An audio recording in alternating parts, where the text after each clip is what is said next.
नमस्कार दोस्तों, आज मैं आपको एलिमिनेशन मेथड का फोर्थ स्टेप बताने जा रहा हूं।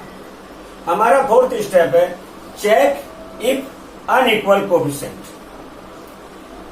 हमने एग्जांपल लिया है, उसमें x plus 2y equal to -1 equation 1, 2x minus 3y equal to 12 equation 2। इसमें आप देख रहे हैं कि x का कोफिशिएंट क्या है 1। सेकंड इक्वेशन में x का कोफिशिएंट क्या है 2। इसी प्रकार से इक्वेशन 1 में y का कोफिशिएंट 2 और इक्वेशन 2 में y का कोफिशिएंट है 3, जो कि अनइक्वल है। जैसा कि हमारा फोर्थ स्टेप में लिखा हुआ है चेक इफ अनइक्वल कोफिशिएंट, तो हमारा कोई भी कोफिशिएंट इक्वल नहीं है। तो इसमें हम आपको ये बताएंगे कि जो कोफिशिएंट है उसको इक्वल कैसे करते हैं। अब आप देखिए, अब हमने देखा कि यहाँ पे इक्वेशन 1 में जो इसका कोफिशिएंट है 1 है, जो कभी भी लिखते नहीं, तो 1 कोफिशिएंट इसका है, और जो इक्वेशन 2 है उसका कोफिशिएंट है x का 2। तो हम क्या करेंगे, इसमें क्रॉस मल्टीप्लाई करते हैं। क्रॉस मल्टीप्लाई मतलब ये 1 और ये 2 इक्वेशन, यानी जो 1 है इक्वेशन 1 का, उसकी मल्टीप्लाई करेंगे इक्वेशन नंबर 2 में, और जो हमारा 2 है इक्वेशन 2 का, इसकी मल्टीप्लाई करेंगे हम इक्वेशन 1 में। तो हमारा जो है कोफिशिएंट इक्वल हो जाएंगे। कैसे? अब हमने पूरी इक्वेशन में इसमें 2 की मल्टीप्लाई कर दी, तो ये देखिए ये 2x हो गया प्लस 4y इजिकल टू -2। ये हमने जो है इक्वेशन 1 में 2 की मल्टीप्लाई कर दी, और इसकी जो इक्वेशन हमारी 2 है उसमें हमने 1 की मल्टीप्लाई किया, तो 2x minus 3y equal to 12। अब हमने देखा कि हमारा x का कोफिशिएंट इक्वेशन 1 और इक्वेशन 2 का इक्वल हो गया। हमने देखा कि इक्वेशन 1 का x का कोफिशिएंट क्या है 2, इक्वेशन 2 का x का कोफिशिएंट क्या है 2। इसका मतलब हमारे कोफिशिएंट जो है इक्वल हो गए। अब इक्वल हो गए तो फिर हम उसके बाद देखते हैं कि हमारा साइन कैसा है। अब साइन देखने के लिए अब देखा हमने कि इसका साइन कैसा होता है प्लस, जिसके सामने कोई साइन नहीं होता उसका प्लस होता है, और यहाँ भी प्लस है, बराबर। अब जब इक्वल साइन रहते हैं तो उस समय हम क्या करते हैं, सब्ट्रैक्ट करते हैं। तो इक्वेशन 1 और 2 को आपस में सब्ट्रैक्ट करेंगे। अब हम देखते हैं सब्ट्रैक्ट करने में एक विशेष ध्यान देने की जरूरत है कि उसमें हमें साइन चेंज करना होता है। अब हमारा यहाँ पे कैसा साइन है प्लस का, तो इसको साइन कैसा कर देंगे माइनस का। यहाँ पे कैसा साइन है माइनस का, तो क्या हो जाएगा प्लस। यहाँ पे क्या साइन है प्लस का, तो यहाँ क्या साइन हो जाएगा माइनस, बराबर। अब हम देखते हैं कि ये हमारा कट हो गया x। अब 4y और 3y ये होगा 7y इजिकल टू 12 और 2 ये होगा माइनस का 14, और y equal to -14 upon 7 equal to -2। अब y की जो वैल्यू आ गई है हमारी, इस वैल्यू को हम इक्वेशन 1 में रखेंगे, जिससे हमारा x की वैल्यू आ जाएगी। अब इक्वेशन 1 है हमारी x plus 2y equal to -1।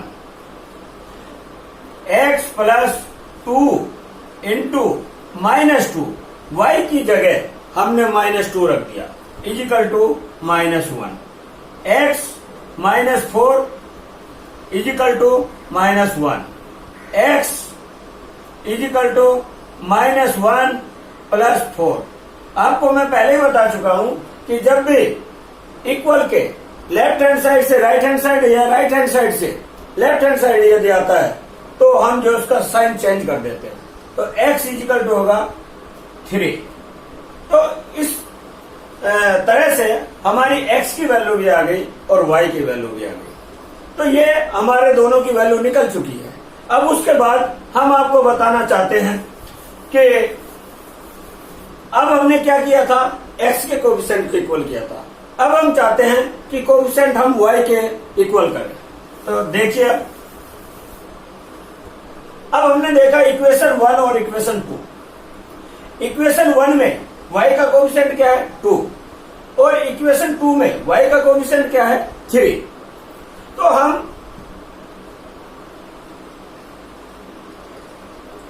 जो y का कोएफिशिएंट है इक्वेशन 2 का उसके 1 में मल्टीप्लाई कर देंगे और जो y का कोएफिशिएंट है उसकी इक्वेशन 2 में मल्टीप्लाई कर देंगे। ये जो मैं कोष्ट लगाया है ये इसलिए लगाया है कि जो 3 की मल्टीप्लाई है पूरी इक्वेशन में और जो 2 की मल्टीप्लाई है वो भी पूरी इक्वेशन में है। अब देखिए इसकी मल्टीप्लाई करते हैं 3x plus 6y is equal to -3। ये मैंने पूरी इक्वेशन में 3 की मल्टीप्लाई कर दी है। अब उसके बाद इक्वेशन 2 में 2 की मल्टीप्लाई करवाऊं तो 2 2 जा 4x minus 6y is equal to 24। अब आप इसमें देख रहे होंगे इक्वेशन में कि हमारे y के कोएफिशिएंट दोनों इक्वल हो गए। अब जब दोनों इक्वल हो गए हैं तो अब हम उसको काट सकते हैं। अब उसको काटने के लिए हमको देखना पड़ेगा उसका साइन। अब साइन आप देख रहे हैं कि इक्वेशन 1 का क्या है प्लस और इक्वेशन 2 का क्या है माइनस। इसका मतलब जब प्लस और माइनस साइन होते हैं तो उस समय हम क्या करते हैं ऐड करते हैं। अब इसको हम ऐड करेंगे तो ये होगा 7x और ये हमारा y कट हो गया इजिकल टू 21 यानी x equal to 21/7 equal to 3। तो 21 को 7 से कट कर दिया तो क्या आया 3। अब x की वैल्यू हम इक्वेशन 1 में रख देंगे। इक्वेशन 1 हमारा ये है x plus 2y equal to -1 यानी हमारी जो ओरिजिनल इक्वेशन है वही हमारी फर्स्ट इक्वेशन मानी जाती है बराबर। तो उसी में हम x की वैल्यू रखेंगे। तो x की जगह मैंने रख दिया 3 प्लस 2y इजिकल टू -1। तो 2y इजिकल टू -1 और -3 2y इजिकल टू -4। तो y इजिकल टू -4/2 2 2 जा 4। तो y की वैल्यू आई y इजिकल टू -2। तो इसमें हमने आप देखा कि x की वैल्यू 3 और y की वैल्यू -2। इस वीडियो में मैंने आपको दोनों चीजें बता दी हैं कि हम x का कोएफिशिएंट कैसे इक्वल करें और y का कैसे इक्वल करें। और मैंने ये भी बताया कि यहाँ पहले जो इससे पहला उदाहरण लिया था उसमें मैंने आपको बताया कि एक ही इक्वेशन में मल्टीप्लाई करने की जरूरत पड़ी थी, लेकिन इसमें दोनों में मल्टीप्लाई करने की जरूरत पड़ी है बराबर। आपको जहां तक मैं समझता हूं ये समझ में आ गया होगा कि हम कोएफिशिएंट को इक्वल कैसे करते हैं। अब हम दूसरे तरह का एग्जाम्पल लेते हैं। दूसरे तरह का एग्जाम्पल है हमारे पास x/10 plus y/5 equal to 14। x/8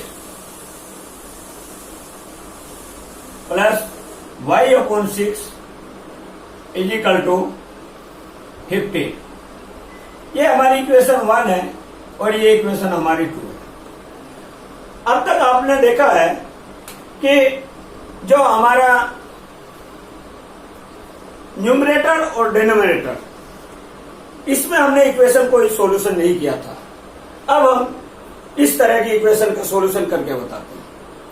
अब इसमें हमें सबसे पहले क्या करना पड़ेगा ax plus by is equal to -c उसमें हमें चेंज करना पड़ेगा।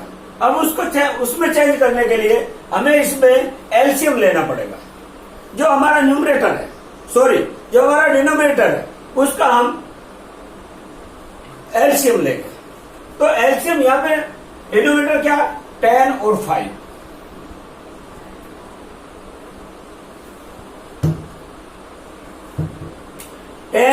और 5 और यहां से 5 से इसको डिवाइड किया 5 2 जा 10 5 1 जा 5 2 से डिवाइड किया 2 1 जा 2 और 1 यानी हमारा इसका एलसीएम आ गया 10।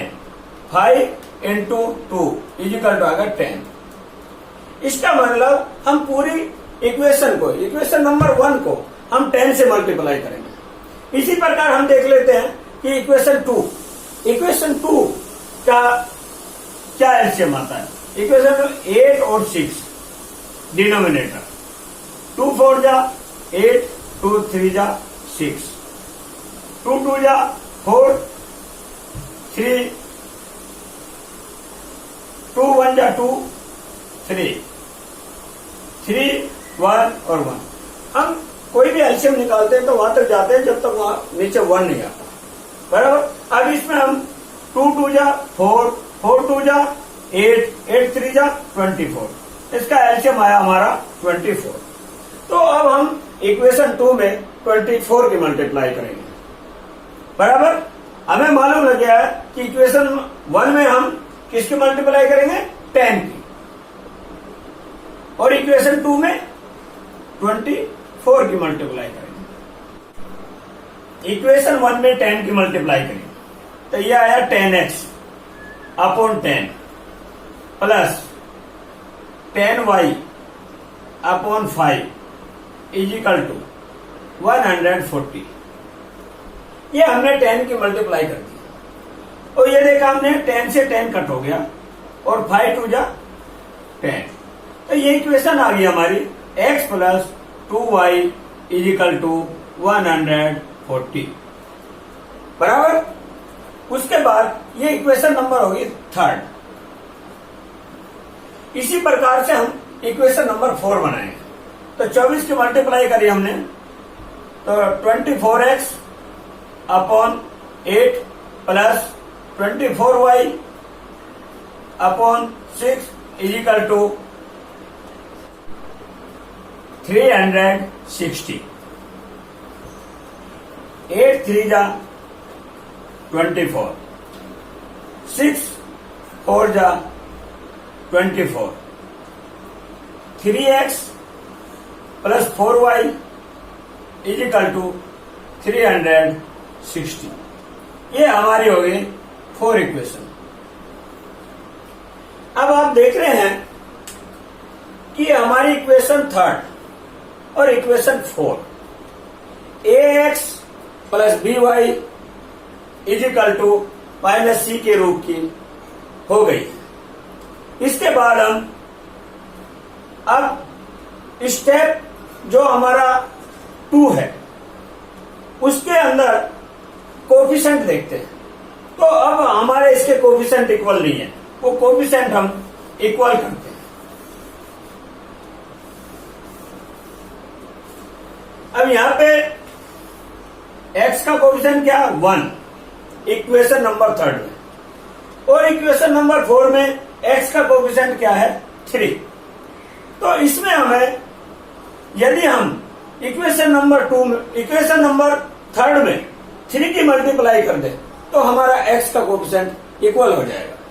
तो अब हम इक्वेशन नंबर 3 में 3 की मल्टीप्लाई करते हैं तो 3x plus 2 plus 6y is equal to 420। ये हमारी होगी 3rd इक्वेशन। अब आप देख रहे हैं कि हमारा x का कोफिशिएंट इक्वल हो गया। तो इसमें अब हम साइन देखते हैं। साइन यहां पे भी प्लस का और यहां पे भी प्लस का। जब साइन दोनों एक से होते हैं तो हम सब्ट्रैक्ट करते हैं।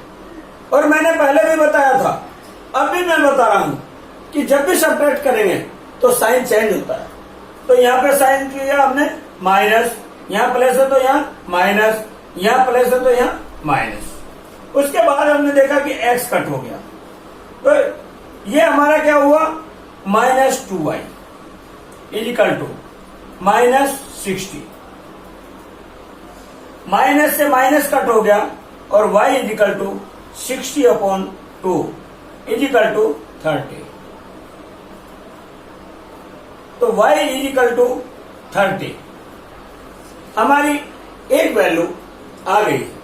उसके बाद अब मैंने पहले भी आपको बताया कि जो ओरिजिनल हमारी इक्वेशन होती है, ओरिजिनल इक्वेशन क्या हमारी, ये 1, तो उसी में हम y की वैल्यू रखेंगे। अब y इज इक्वल टू 30, ये हम इक्वेशन 1 में रखते हैं। तो हमारी इक्वेशन 1 है x upon 10 plus y upon 5 is equal to 40। तो x अपॉन 10 प्लस अब y की जगह हमने रख दिया 30 upon 5 is equal to 40। x upon 10 is equal plus 6 is equal to 40। ये हमने कट कर दिया, 5 6 जा 30, तो इसी की जगह 6 आ गया।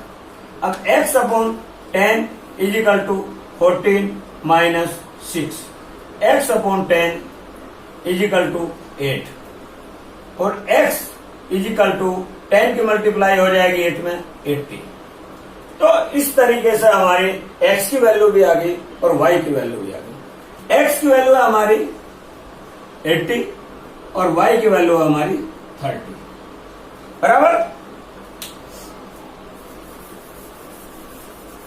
अब हम कोई भी तरह की हमारी इक्वेशन हो, जैसे कि अभी हम चेक करते हैं आंसर,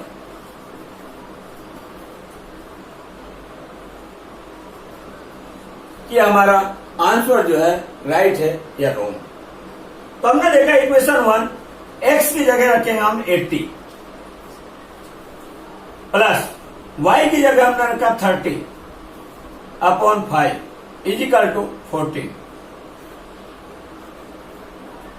10 से 80 को कट किया तो 8 आया और 5 से 30 को किया तो 6 आया इज इक्वल टू 14। तो 14 is equal to 40, left hand side is equal to right hand side. इसका मतलब हमारे जो आंसर है वो बिल्कुल राइट है। अब हम आपको एक एग्जांपल और देना चाहते हैं।